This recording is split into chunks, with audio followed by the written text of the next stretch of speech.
You know what I haven't done in a while is Ask Mark. So here we are for another round of your questions. I thought I'd bring it back today. First time in a long while. I appreciate you leaving the comments and I wanted to show that. So I'm going to answer your questions today. We've got about a dozen. There's some great questions. I so appreciate you leaving them. If you have a question that you want answered, you know what to do. Bottom of this video. If you're not subscribed, hit that button with the little bell so you get the notifications.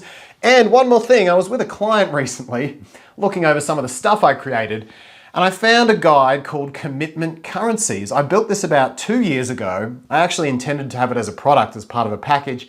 It just never ended up happening. And I was going through this for a client and I thought, this is great. I should give this away. People are gonna love this. So it's like 30, 40 pages of how to get a guy to commit. If that's your problem, if that's something you're struggling with, getting men to be more committal, check it out. First time I'm giving it away. So that's free. I'll put the link in the description somewhere down there. First question is from Karina, and Karina says, what do you think about those kids raised only by their mothers because their dads are acting like Peter Pan? Are these real fathers or what? Are you kidding, man? Yeah, if you want me to be honest, I think it's pathetic. I actually think those guys are pathetic. If you're going to enjoy yourself and put your penis in someone and impregnate her, why are you not taking responsibility for that? What is your contribution as a man? Is that going to be it? To just leave a child, single parent, not contribute either financially or even emotionally, and that's going to be your contribution to the world? What sort of a shitty representation of masculinity is that? You don't have to be with the partner if that's not what you want. That's totally understandable. She doesn't have to be with you either, but you need to contribute something useful to the world, and this to me is just a pathetic attempt at a contribution. It's an anti-contribution. I mean, you're creating a life, but you're giving it so much trauma. It's like, wow, just following your impulses. Yeah. Now, I also understand that women sometimes have a role in this. Women can lie about birth control or prick condoms. So it's not a one-sided thing, Karina, but you asked me about, well, what do I think of men who do this and who don't take responsibility? That's my honest opinion. That's my spiel. Jack Pay B says, I found out my man is always lying. What to do? The concerning word here, Jack Pay B, is always. If you catch a man lying once, look, you're going to want to confront him about that. I usually have a 3-part rule to this. The first time you confront him using vulnerable words. The next time you confront him using more assertive language. And the final time you confront him directly using your actions, as is walking away. Now, obviously, it depends what he lied about. If he lied about putting the toilet seat up, it's a little different than if he lied about going to the strippers or cheating on you, right? There's different context to this and you haven't really given me that. But I think the good guide of a vulnerable communication and assertive communication, letting the guy know what the action consequences will be, and then the action consequences is a good guideline on how to start and continue to give men feedback and consequences and consequences of their behavior when they do this. The fact that you've used the word always though, I would probably be imagining that this relationship is a long way gone. There's a lot of trust breaks and you're probably better off just ending it. Question 3 is from Tamara. Tamara says, I guess I messed up. How do you reverse after accusing him of cheating without any proof? Well, prevention is better than cure, Tamara. It really is. But what you can do now to recover, take full ownership of what you've done. Put yourself out there bare, put your neck out there, say, I was very wrong. I made a mistake. And I shouldn't have done that. I'm completely in the wrong. Take full ownership of it. So you're taking responsibility for it. And then share the feeling underneath. So it might be something like, I take full ownership for my mistake. I completely did wrong by you. I acknowledge that. I want to work to make it right. The truth is at the time I was feeling scared or I was feeling hurt or I was feeling sad. And I went about dealing with that feeling in completely the wrong way. Instead of just owning it and being vulnerable with you, I accused you of cheating and that was not okay and I need to work on myself to correct this. And if you give me that chance, I would like to do that. So by taking ownership, sharing the more vulnerable feeling, the guy will see a different side of you when you do that and you might have a real chance, well, you might have a real chance at a second chance because he goes, okay, she's showing up differently now. Maybe it will be different moving forward. But you have to keep showing up differently. If you go and accuse him of cheating again next week inappropriately, then that's going to wear thin very quickly. Question number 4, D commented, if you have to schedule sex with your partner or if you have to say when you want to have sex, is that a red flag? Is it a sign your relationship is going downhill? I probably shouldn't say this on camera. I have a running joke with my partner where every Thursday lunchtime, I'm like, babe, that's our time. It's going to be the best 4 minutes of your week, Thursday lunchtime. And she literally says to me, I'm dry just hearing about that. I want to run away now. Inside couples joke. I find it hilarious. But in talking to a lot of sex experts about this question, it actually is normal and healthy to do it. Not the way I tease in my own relationship, but it's normal and healthy to do it in the context of couple time. You would schedule time for a date, you'd schedule time for a board game, you'd schedule time for a movie, schedule time for intimacy. Now, it doesn't have to be as blunt as, hey, between 9 and 9:30, I'm going to penetrate you. It needs to be a little bit more romantic than that. So schedule as touch time or massage time or just in bed together time or couple time. The actual penetration part, scheduling that turns a lot of people off, and I understand why. But you do need to schedule togetherness. You do need to schedule couple time, just the way you would with all your other couple activities. You need to make time for the couple. That's the one thing you do really well when you're dating that we sometimes forget to do when we're further into the relationship. So yes, make sure you schedule couple time, give it a different label to make yourself feel better. Pretty much every expert agrees with me on this. So as much as it can feel unromantic, it is a good thing to do. Just do it in the right way. Green Gold was the next question. She said, what acts make you put your man on a pedestal? I have a feeling I'm putting the guy on the pedestal because of some of the remarks he's made, but not sure how exactly I do that. Yeah, there's a few things you can look for. Is the sexual effort or the sexual pleasing one directional? A lot of us guys, when a woman's putting us on a pedestal, it's all about our pleasure, and she makes it really obvious that she sees us as like this king person to pleasure and to do everything right for. And while it can be very validating, she's actually not being selfish enough. And because of that one directional effort, we lose respect for her sexually. That's a big one. Constantly worrying about losing him, constantly worrying about if he's going to leave, maybe he's at a party or just around other women. You're the one who's constantly worrying and he's not. That could be an attachment style thing, but it could also be a pedestaling thing. Not being able to acknowledge his flaws. Just thinking he is the bee's knees, not seeing his flaws is a big pedestaling thing, and the guy won't feel seen because the guy knows he has flaws. So if you're not acknowledging them, and it could be like teasing them, or it could just be you're aware of them in your own head. You're not saying he's the perfect man and the perfect boyfriend. By acknowledging those flaws either to yourself or maybe playfully with him and keeping him from sort of getting his ego too high, that really stops a guy feeling like he's on a pedestal. A couple of others, not being able to relax around him, always finding yourself in your head, watching what you say, watching what you do around him. You just can't be relaxed. You're different to how you are around your best friend or your other girlfriends or even other guys. You don't act as relaxed. You're not as playful. That can be a sign of pedestaling that guys pick up. And the big one, always being available. Just changing your schedule for him too much, making him too high of a priority too soon, canceling yoga, canceling with your friends, canceling other activities you've got on, forgetting you have other activities at all. All the stuff around scheduling, when that becomes one-sided and one-dimensional, a guy can really feel put on a pedestal if you do that.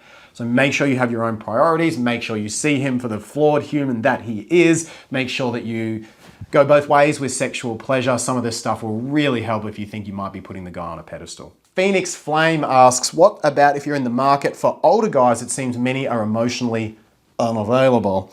And it's very frustrating. I feel like there is not much whole. I don't know what that is. What messaging can you give men and women in this category? There's always going to be more emotionally unavailable people in the singles market, Felix Flame, because naturally it's the singles market. Everyone who's had shitty experiences in intimacy, everyone who's had a lot of trauma, everyone who's burned really badly, and whose response has been to move away from relationship, because there's plenty of people with trauma in relationships. But anyone who's had trauma and goes, oh, that sucked, I don't want to go near that again. It could be parent trauma, it could be ex-trauma. They're going to end up in the singles market. So you will get a bigger majority of those people naturally. What I say to clients is if you're running into this constantly, non-stop, you've also got to look in the mirror.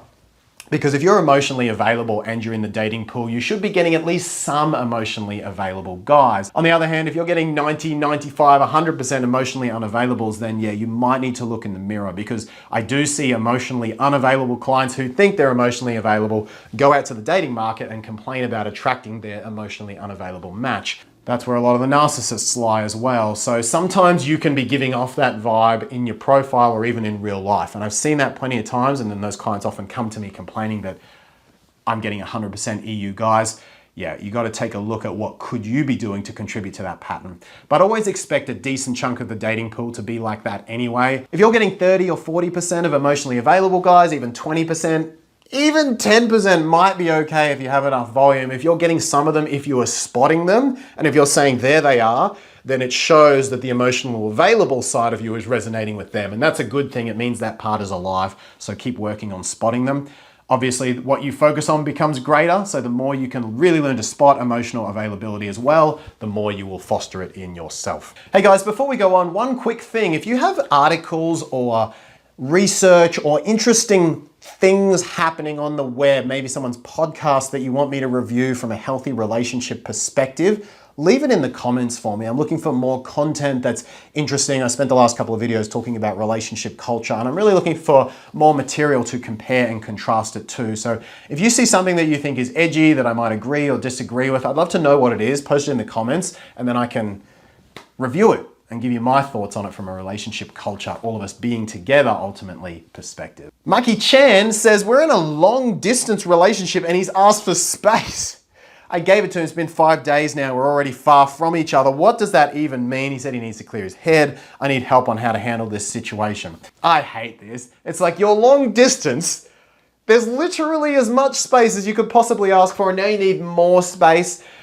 To me, this usually highlights a relationship problem, some kind of doubt in the relationship moving forward.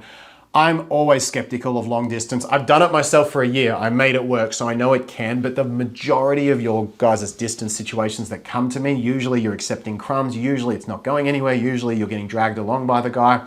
So look, if this is a situation where you've been with this guy 3 years or 4 years or even longer, and maybe he's gone away, but you used to live together, or maybe if you haven't been with him, he's been putting in consistent effort into you over and over again, and he's, you know when you're going to move together, and he's been a really great boyfriend, he's built up all that credit, then give him some space, all right? It's probably fine. The guy gets a longer leash. Don't give him too long, you wouldn't want it to go past a couple of weeks, but you can let that lead go a little bit. But most of the time, that's not what I see. Most of the time, you guys are already in relationships long distance where you're accepting less than what you deep down want, and then the guy goes and asks for space and you don't want to let it go. So the best advice here is probably to confront him about what's going on in the relationship. And I would say something like, hey, look, we already have a ton of space.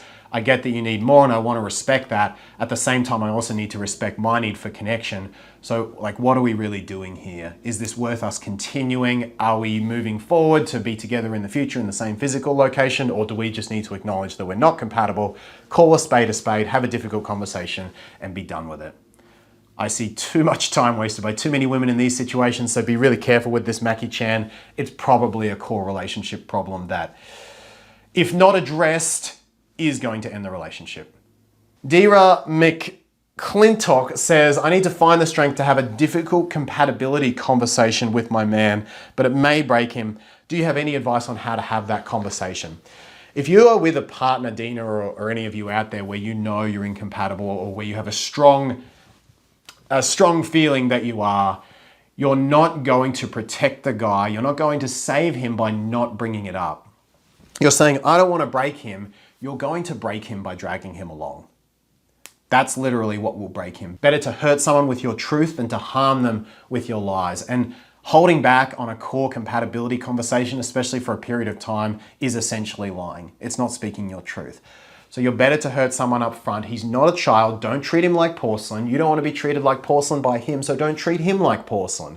If anything, you wasting his time when you know that you're incompatible is hurting him more, because it's not allowing him to meet someone that he could be with. It's not allowing him to build resilience from the difficult conversation. It's basically holding him back. You're not his mum. He's not a 5-year-old. Have the conversation. It'll be good for him in the long run, and of course, it'll be good for you too.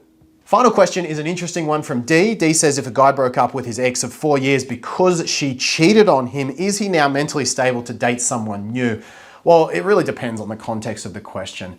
How much time has passed? Is he dwelling on the relationship, or does he seem to be able to acknowledge it and speak of some learnings, but ultimately doesn't mention it much? Is he consistent and trustworthy with you, or is he sort of come and go, hot and cold? If I was dating a woman in this situation, I would be skeptical, but I'd certainly give her a chance because people who have been cheated on have a lot of learnings from relationships. They often get a lot of growth. They can also have a lot of trauma though, which can hold the relationship back. So you've got to judge which bucket he is in. As I say, green flags are the amount of time that's passed, how he's showing up with you, how consistent he is, and if he's able to acknowledge it without dwelling on it. Red flags would be if he stays there too much, if he's dwelling on it, if he completely avoids it at all and it's a no-go area, if not very much time has passed, if he's hot and cold with you. Really depends on the context of the situation, D, but I hope that helps you make a start. Don't forget my commitment currencies guide. I'm giving it away for the first time. It's real cool. Check it out down in the description. If you want to work with me one-on-one, there's a link to book a call. And if you enjoyed the video, please subscribe to the channel with the red button and the bell. Leave your comments below. And again, if you have any articles or things you want me to review or you think would be cool to review from a relationship culture perspective, I would love to hear about them. See you soon.